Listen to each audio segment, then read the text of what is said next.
तो आज हम लोग बहुत इम्पोर्टेंट कॉन्सेप्ट स्टार्ट करते हैं, बेज थ्योरम। तो बेज थ्योरम को थॉमस बेज ने 1763 में ये डिस्कवर किया था और ये बहुत ही प्रोबेबिलिटी थ्योरी का ये समझो सबसे सोल है, ये आत्मा जिसे कहते हैं। प्रोबेबिलिटी थ्योरी में अगर बेज थ्योरम नहीं पढ़े तो फिर कुछ भी नहीं पढ़े, ऐसा समझिए। तो इसको स्टार्ट करते हैं। इसका स्टेटमेंट है कि लेट B1 B2 और Bn या फिर B इन्फिनाइट तक जा रहा है are pairwise disjoint events, ठीक है ना। तो B1 से लेके B इन्फिनाइट तक जो है हमारे पास पेयर वाइज डिसजॉइंट इवेंट्स हैं। इसका मतलब B1 यूनियन B2 करें या B2 union B1 intersection B2 करें, इस तरीके के जो पेयर बनाएंगे वो सभी क्या आएंगे, फाई के इक्वल आएंगे, यार अर्थात उनमें कोई भी चीज़ कॉमन नहीं होगी। तो इसको कहते हैं pair wise disjoint. Pair wise disjoint का मतलब जोड़े में जो इंटरसेक्शन होगा इवेंट्स का वो क्या होगा, फाई के बराबर होगा। अर्थात दो इवेंट्स की जो प्रोबेबिलिटी होगी वो कभी भी जो है हमेशा जीरो होगी, कभी भी नॉन जीरो नहीं होगी। तो इसको कहते हैं पेयर वाइज डिसजॉइंट इवेंट्स। किस कंडीशन के साथ, इस कंडीशन के साथ कि J = 1 to ∞, Bj = ओमेगा।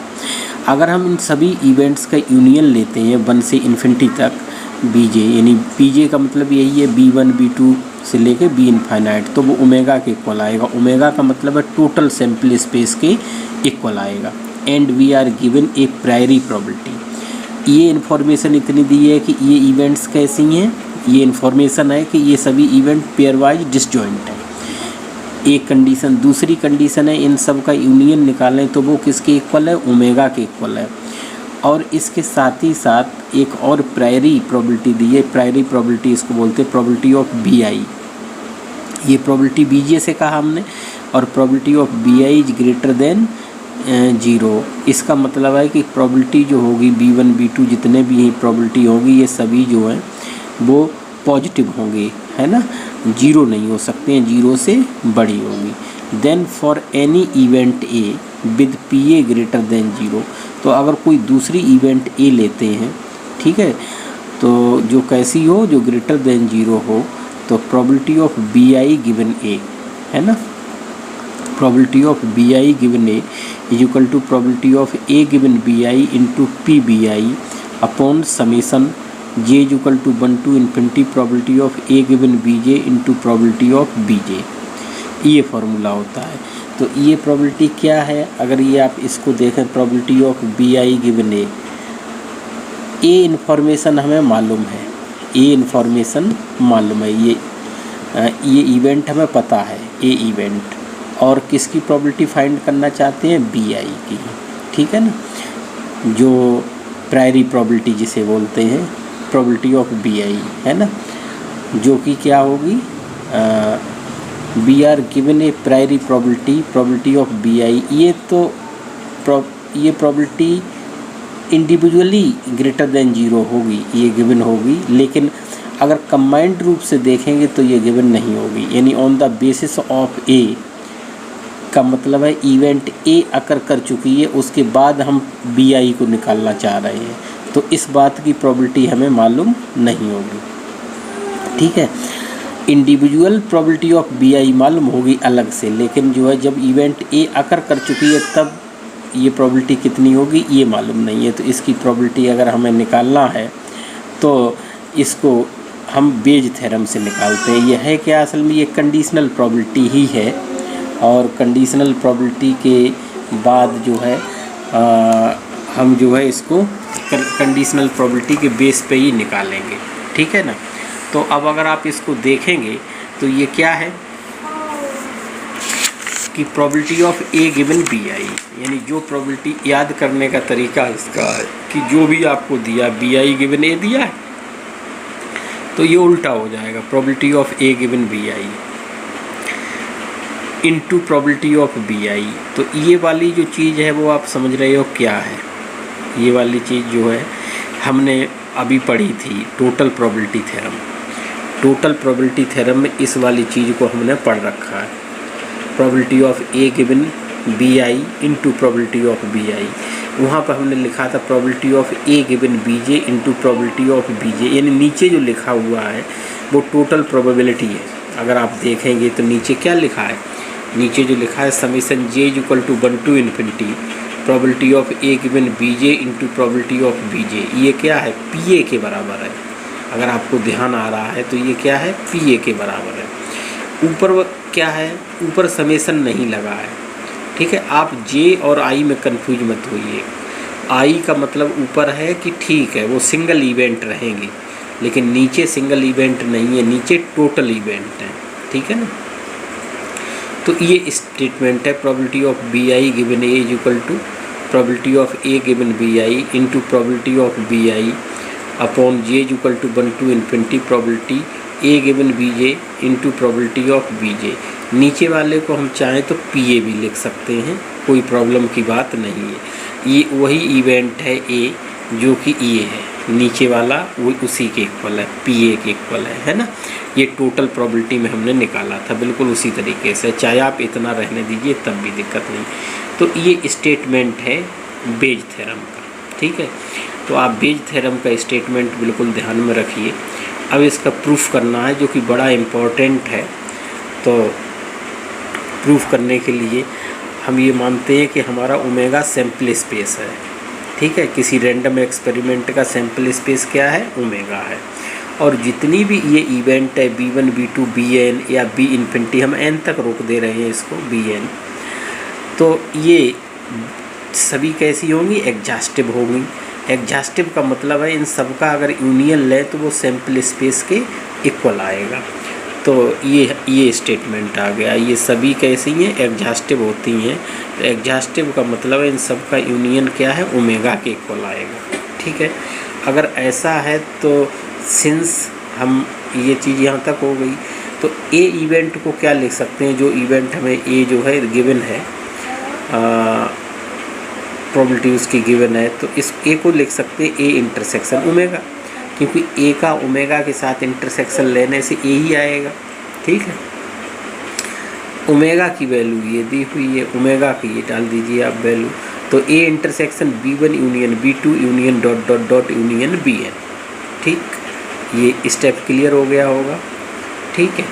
यहाँ पे लिखा है since A subset of omega, वो इसके लिए लिखा हुआ है क्योंकि A intersection omega, A omega का सबसेट है तो ए के इक्वल आएगा। सबसेट ये सेट की डेफिनेशन है कि जो छोटा होता है उसके इक्वल आता है इंटरसेक्शन हमेशा, ठीक है। अब आप आगे बढ़िए, अगला स्टेप देखिए। अगला स्टेप है ए इंटरसेक्शन B1, ये डिस्ट्रीब्यूटिव ला लग जाएगा यहाँ। इंटरसेक्शन हमेशा यूनियन पर डिस्ट्रीब्यूटिव होता है, तो ए intersection B1, A intersection B2, A intersection B3 और इधर यूनियन लगता जाएगा। तो ए इंटरसेक्शन B1 ये आ गया, ए intersection B1 union A intersection B2 union dot dot dot union A intersection Bn। तो इस कहाँ से आया, ये डिस्ट्रीब्यूटिव ला लगा दिया हमने, ये डिस्ट्रीब्यूटिव ला से ऐसा आया। अब इसकी प्रोबेबिलिटी आप ले लीजिए, तो probability of A is equal to A probability of A intersection B1 plus probability of A intersection B2 plus dot dot dot plus probability of A intersection Bn। अब क्वेश्चन ये उठता है कि ऐसे कैसे हो गया, क्योंकि ये अगर हम यूनियन की प्रोबेबिलिटी निकालते हैं तो माइनस में आता है ना।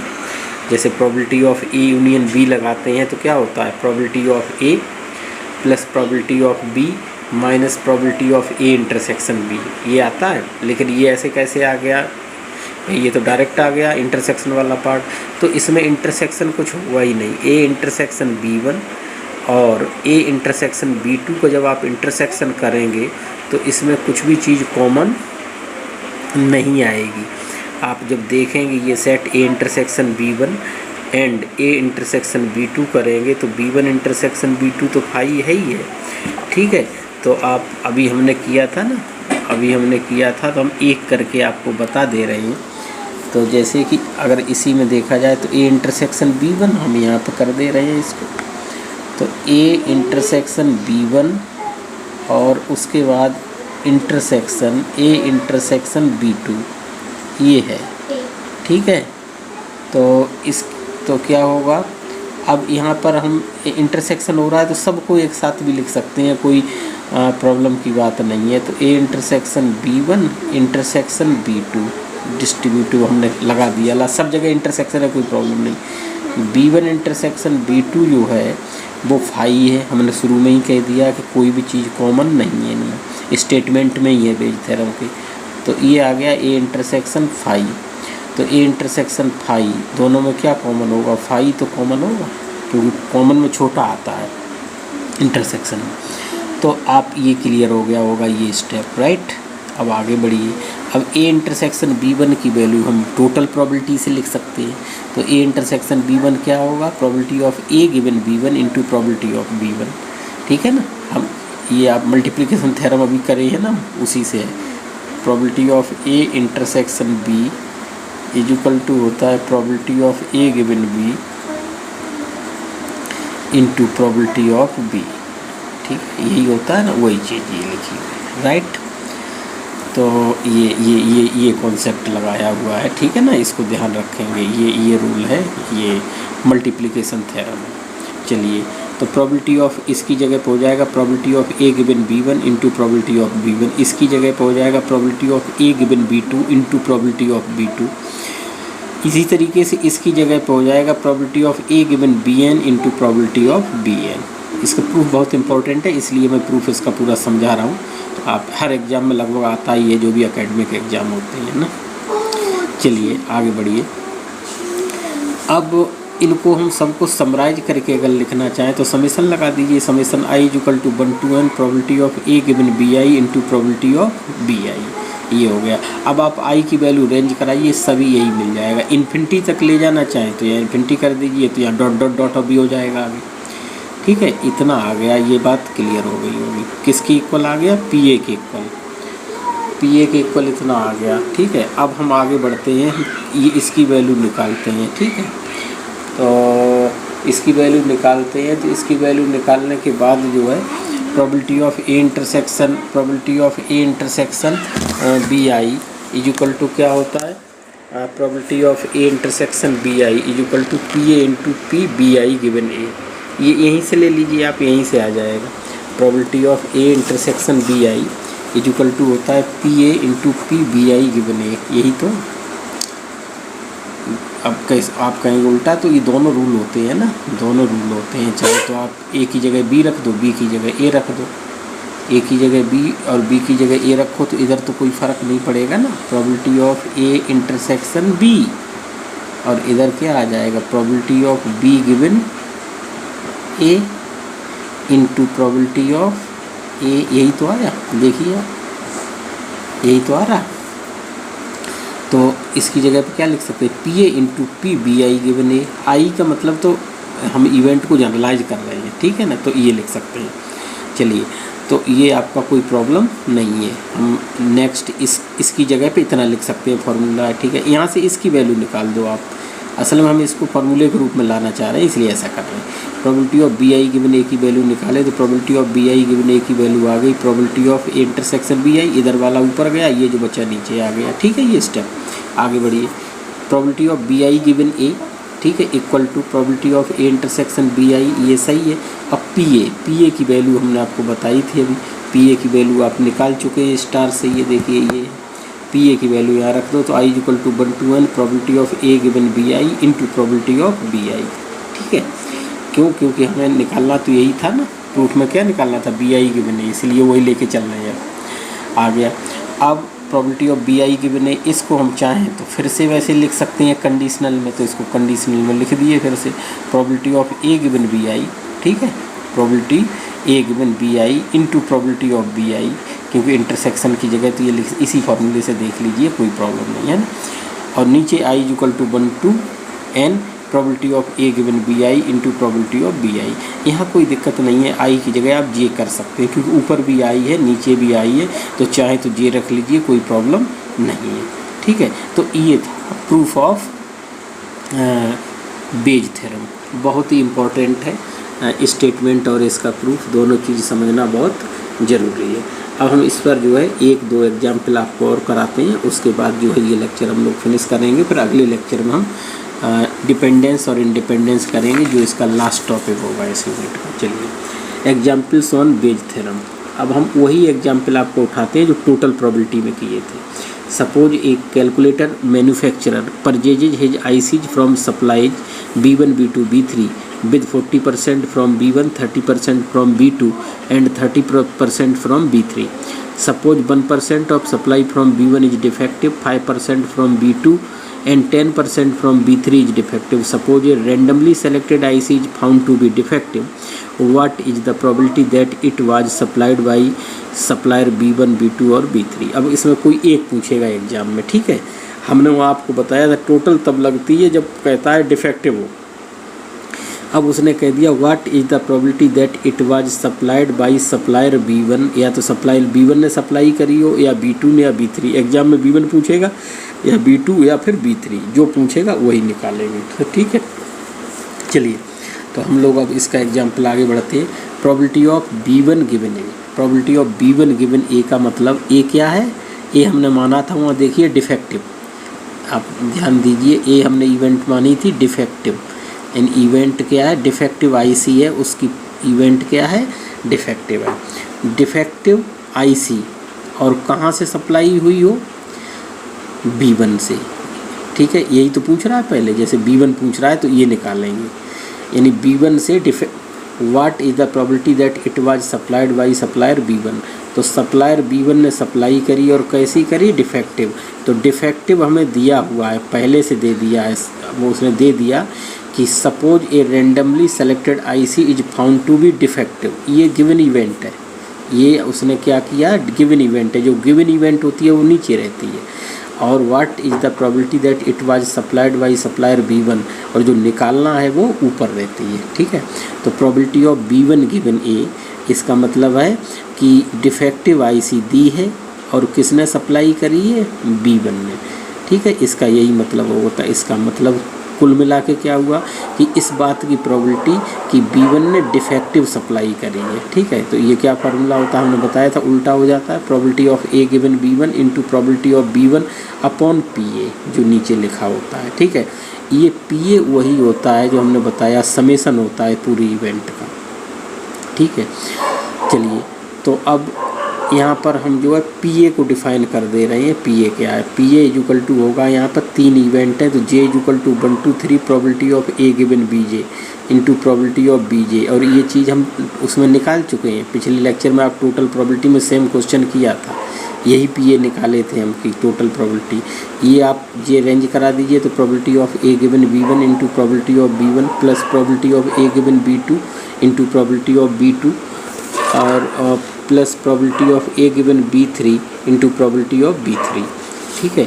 इसकी सबकी वैल्यू हमने वहाँ रखी हुई है, तो आप इनकी सबकी वैल्यू रखेंगे।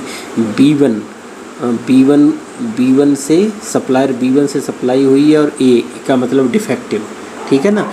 B1 से सप्लाई हुई है और कैसी है डिफेक्टिव है, तो इस बात की प्रोबेबिलिटी कितनी थी हमने बताया था कि B1 से डिफेक्टिव कितने आ रही हैं 1% है, तो ये हो गया 1/100 हमने किया हुआ है क्वेश्चन में। 1/100 प्रोबेबिलिटी ऑफ B1, यानी B1 से कितनी सप्लाई आ रही, तो 40% थी, 40/100 टोटल करेंगे तो इतना आएगा। हमने क्वेश्चन किया हुआ है, आप जो है उसमें देख सकते हैं, देख लेना, पिछला वाला जो है वो देख लेना जो लेक्चर है ना उसमें, बाकी हम चाहें तो दिखा भी दे रहे हैं। ये है, ये वाला क्वेश्चन था ना, ये है J इक्वल टू, यही वाला सेम क्वेश्चन है, तो ये हमने यहाँ पर किया हुआ था।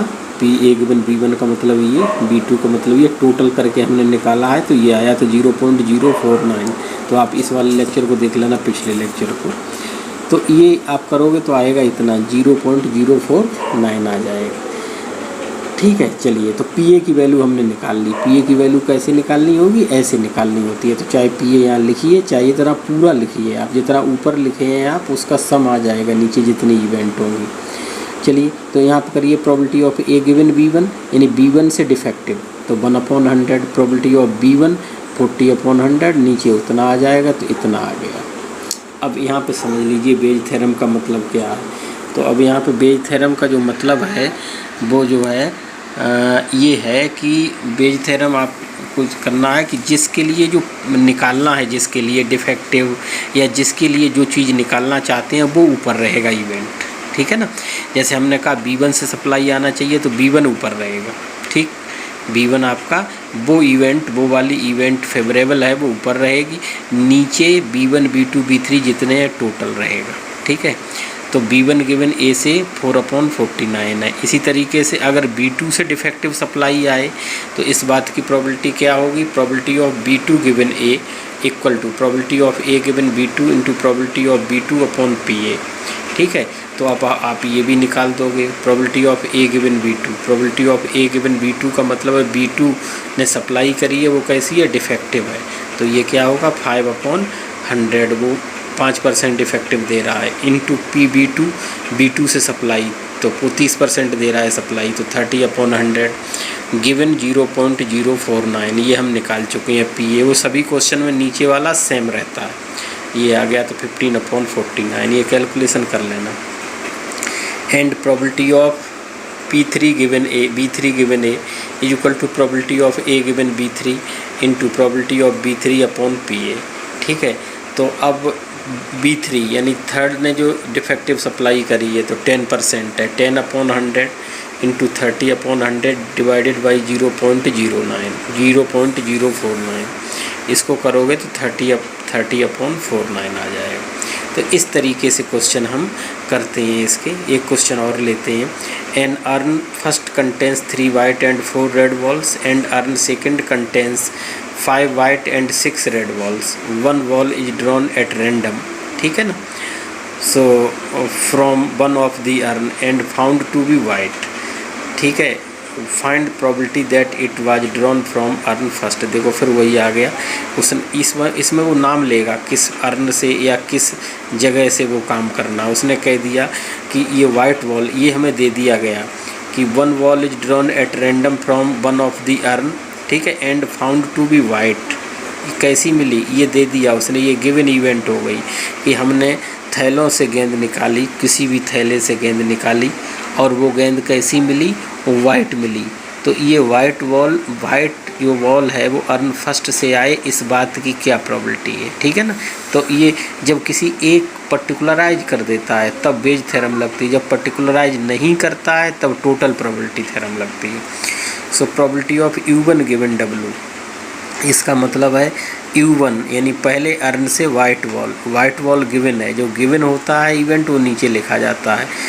तो ये वाइट बॉल फ्रॉम किससे, पहले अर्न से, तो ये क्या हो जाएगा, probability of W given U1 into probability of U1 upon probability W U1 into probability of U1 plus probability W given U2 into probability of U2। 2 he earn है इसलिए 2, अगर यहाँ 3 होते तो नीचे तीनों लिखे जाते। ठीक है ना, ध्यान रखिए इस चीज़ का। अब 2 अर्न बना लिए हमने, वॉल्स लिख ली कितनी कितनी उनमें है। चलिए U1 earn first, U2 earn second, terminology लिखी है। प्रोबेबिलिटी W गिवन U1 का मतलब probability of white ball from urn first, इसका मतलब वाइट बॉल किस अर्न से, फर्स्ट अर्न चूज हुआ है, ये पहले इवेंट हो चुकी है उससे white ball. PW given U2 का मतलब है कि U2 यानी U2 इवेंट पहले हो चुकी है, इसका मतलब अर्न 2 सेलेक्ट कर चुके हैं उससे white ball, probability of white ball from earn second. ठीक है, अच्छा अब हमारे पास 2 थैले हैं, दोनों थैलों को चूज करने की जो प्रोबेबिलिटी है वो सेम है। भाई हम कोई भी बैग, चाहे उस बैग में हाथ डालें चाहे उस बैग में हाथ डालें, प्रोबेबिलिटी क्या है, सेम है। कोई भी किसी भी बैग में डाल सकते हैं हाथ, तो इसलिए प्रोबेबिलिटी ऑफ U1 और probability of U2 is equal to 1/2। और हमेशा ध्यान रखिए जो भी थैले आपको दिए जाएंगे उनमें उनके सिलेक्शन की प्रोबेबिलिटी इक्वल होगी। 3 होते तो 1/3 हो जाता है यहाँ, right. And probability of W given U1 यानी पहला थैला चूज करो उससे वाइट बॉल आए, तो पहला थैला ये है, चूज कर लिया हमने, उससे वाइट बॉल 3 वाइट हैं उसमें और टोटल कितनी होंगी 7, तो ये हो गया 3/7। And probability of W given U2 यानी दूसरे थैले से वाइट बॉल, तो दूसरे में कितनी है 5 वाइट हैं, 5 और टोटल कितनी है 11, तो 5/11 हो गया, राइट। आगे बढ़िए अब। Therefore probability of U1 given W, यही चीज़ जो निकालना यहाँ रख दो जाके सब चीज़ें अब। तो probability of W given U1 कितना आया 3/7 इंटू थैला जो है U1 थैला चूज करने की प्रोबेबिलिटी 1/2 गिवन नीचे वाला ये वही है जो ऊपर वाला। हमेशा ध्यान रखिए नीचे जितनी इवेंट होंगी उनमें एक इवेंट वही होगी जो ऊपर लिखी है, ठीक है ना। तो नीचे ये वाला तो वही सेम टू सेम है, तो सेम टू सेम लिख दिया, ठीक है। 3/7 इंटू 1/2 प्लस ये वाला PU2 1/2 है और PW गिवन U2 जो है 5/11 है, लिख दिया 1/2 नीचे कॉमन है, कॉमन लेके ऊपर वाले से कैंसिल किए तो कितना आया 3/7 प्लस 5/11। अब इसका LCM वगैरह लेना जानते होंगे, हमने लिया हुआ है। 3/7 ऊपर आ गया, नीचे 77 LCM होगा 33 प्लस 35, तो 7 से ये कटेगा 11 टाइम्स, और आप थोड़ा सा अगर 1-2 लाइन कैलकुलेशन करेंगे तो ये आ जाएगा 33/68। तो ये प्रॉबिलिटी आ जाएगी किसकी, कि जो है अर्न फर्स्ट से वाइट वॉल निकालने की प्रॉबिलिटी। ठीक है, तो ये क्वेश्चन करिए, बहुत मज़े के क्वेश्चन होते हैं बेज थ्योरम के, बहुत इंपॉर्टेंट टॉपिक है ये, इसको करिएगा। आगे वाले क्वेश्चन में हम आपको बताएंगे, अगले वाले क्लास में बताएंगे इंडिपेंडेंस ऑफ इवेंट्स, उसके बाद ये यूनिट फिनिश हो जाएगी। तो करिए, और कोई प्रॉब्लम होती है तो आप बता सकते हैं, पूछ सकते हैं। Okay, thank you.